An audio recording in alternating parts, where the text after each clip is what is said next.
बर तुम्हाला बाजारामध्ये काय काय काय अनुभव येऊ राहिला?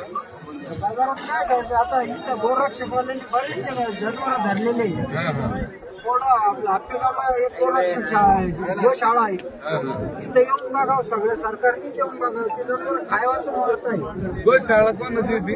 ते जाधवची ना. अच्छा. हा ते आता नाही पाणी नाही त्यांना पाणी सुद्धा नाही होते 4-4 दिवस. कोणल्यासारखे जनावर दाबून ठेवतो त्यांना सरकार त्यांच्याकडे काही बघत नाही आणि खुले आमने तरी ते असे करते. विकण्यासाठी त्याचं बंदीच केली नाही त्यांनी. त्या बंदीमुळे सगळ्यालाच अडचण येऊ लागली. विक्री बंद करण्याचं कारण काय? कारण त्यांचं तेच गोरक्षक. गोरक्षक.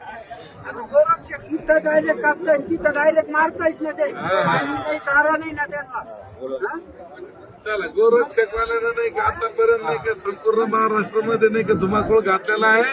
शेतकरी गरीब लोकांचा नाही का अन्याय करतोय त्यांच्या शेतकरी लोकांना न्याय मिळवून देण्यासाठी सरकारनं सज्ज राहावं